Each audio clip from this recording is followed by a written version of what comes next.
मीठे बच्चे ऊंच बनना है तो अपना पोता मेल रोज देखो, कोई भी कर्मेंद्रिय धोखा न दे। क्या पोता मेल देखो? कोई भी कर्मेंद्रिय धोखा तो नहीं देती है। धोखा देना मना क्या? कैसे पता चले कर्मेंद्रिय धोखा देती है या नहीं देती है? ये पोता मेल कैसे चेक किया जाए?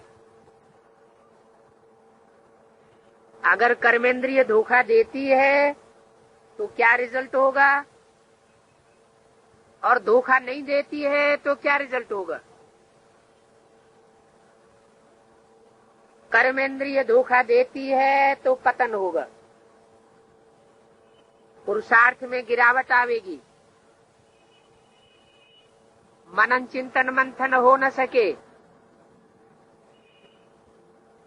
बाबा की याद में कठिनाई हो जाएगी। कर्मेंद्रियों में सबसे जास्ती धोखा देने वाली है आंखें। इनकी बड़ी संभाल करो। दृष्टि अगर कहीं किसी देहधारी में लटक गई तो वही देहधारी याद आते रहेगा, शिव बाबा की याद उड़ जाएगी। फिर कंप्लेंट करते हैं, हमें बाबा का चेहरा भूल जाता है। क्या कारण है?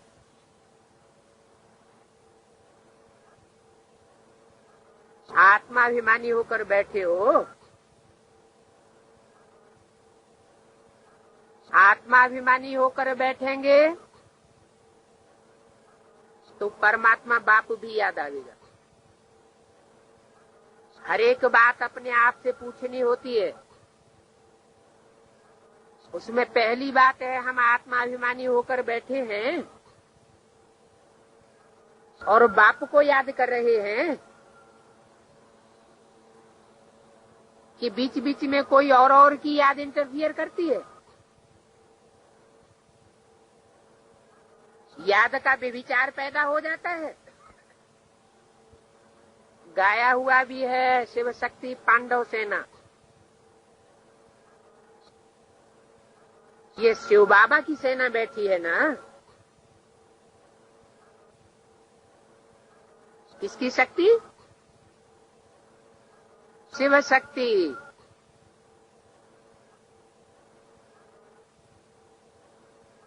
जब गाया ही हुआ है शिव शक्ति पांडव सेना, शिव शक्ति पहले क्यों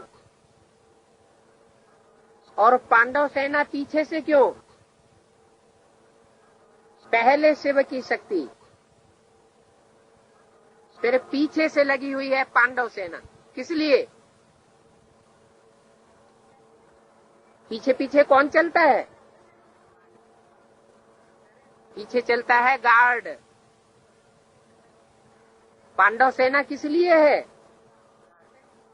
शिव की शक्तियों की रक्षा करने के लिए। एक होता है रक्षक और उसके अपोजिट में क्या होता है? भक्षक। तो अपन आप से पूछना है, आत्माभिमानी होकर बैठे हो, एक बाप की याद आती है, याद में कोई और इंटरफियर तो नहीं करता है?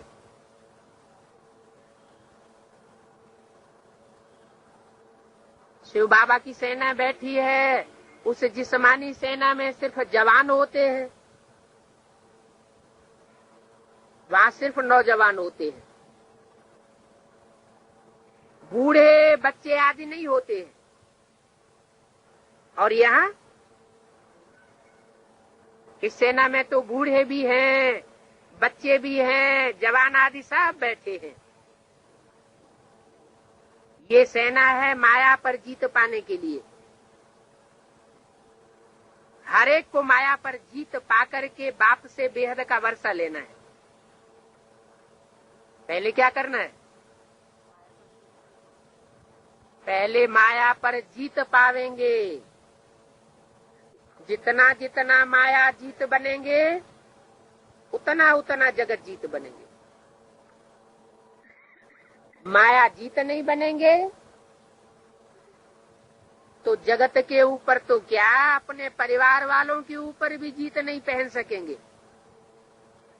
वो भी बात नहीं मानेंगे। परिवार वालों की बात छोड़ो, अपने घर के पैदा हुए, अपनी रचना, अपने बच्चे ही तुम्हारी बात नहीं मानेंगे। तो माया जीते जगत जीत गाया हुआ है। जीत पाकर के बाप से बेहद का वर्षा लेना है। ये कोई हद का वर्षा नहीं है। कैसा वर्षा है? बेहद का वर्षा है। लाख करोड़ का वर्षा नहीं है।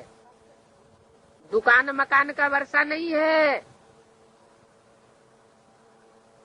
बेहद का वर्षा है कर्मेंद्रियों के ऊपर जीत पाना।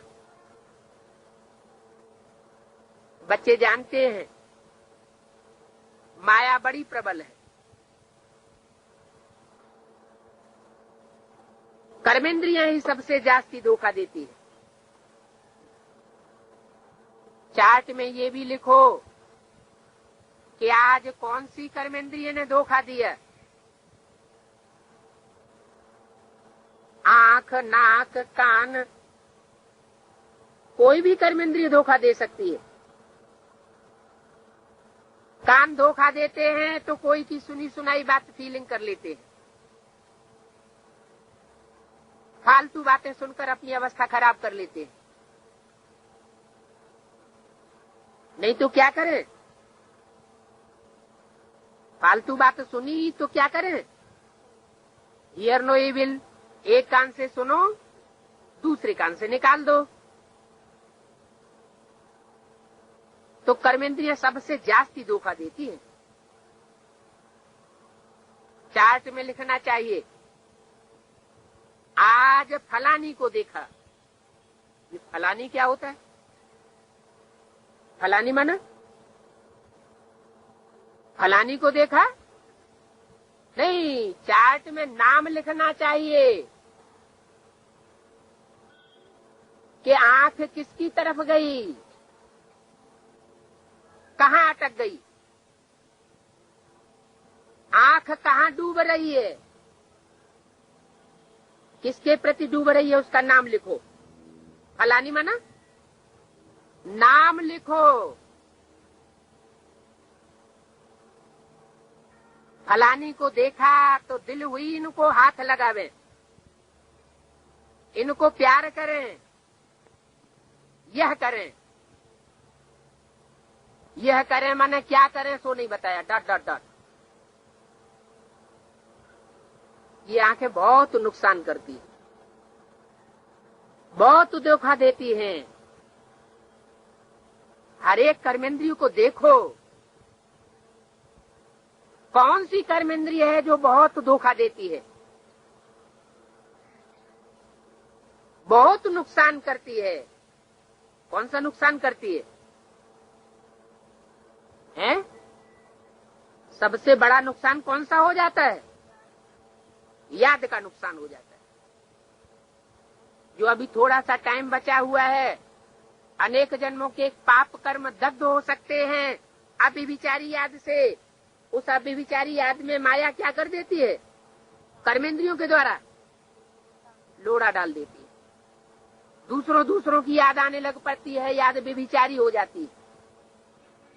जब याद ही व्यभिचारी हो जाएगी तो बाप याद आ नहीं सकता।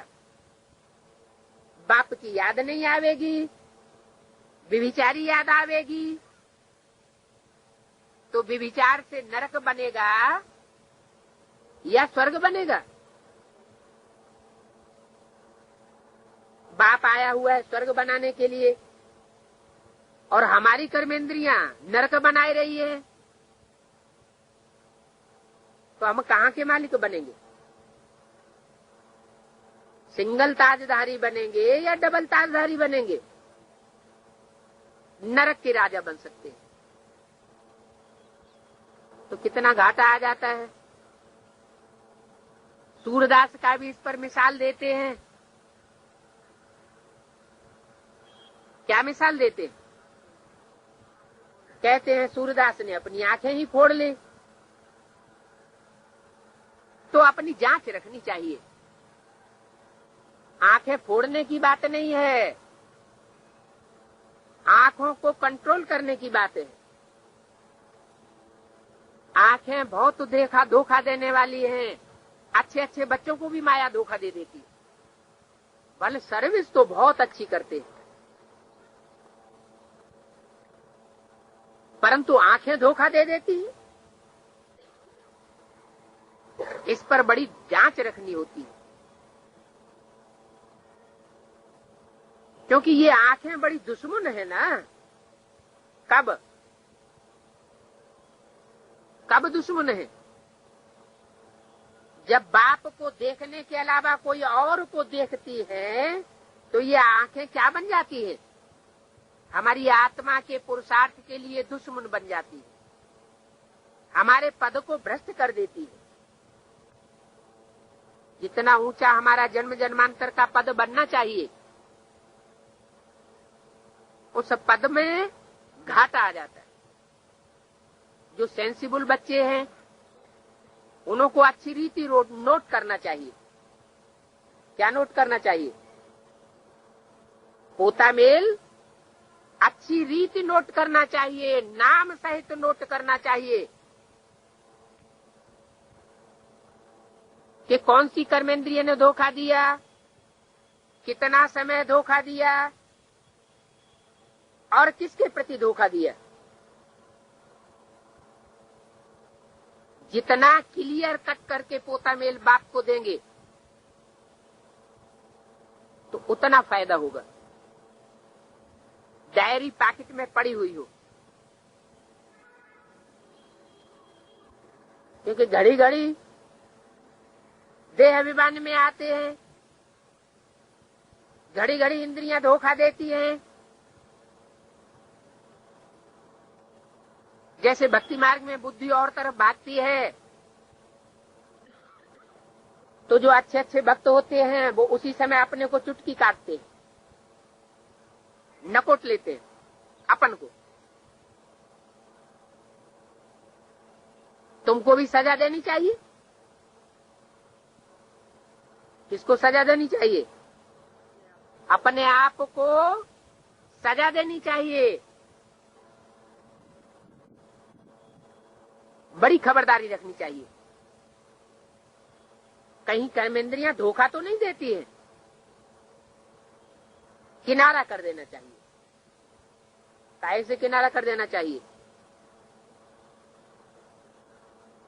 माने जहां मान लो आंख डूबती है तो वहां से हट जाना चाहिए। कान कोई की ग्लानि सुनते हैं तो क्या करना चाहिए? वहां से हट जाना चाहिए, किनारा कर देना चाहिए।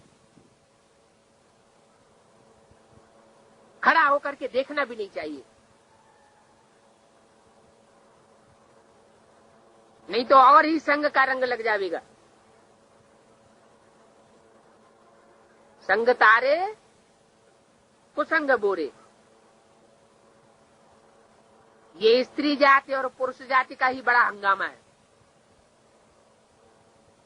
सबसे ज्यादा लफड़ा किस बात का है? स्त्री चोले और पुरुष चोले का बहुत भारी हंगामा है। देखने से ही काम विकार की दृष्टि चली जाती है।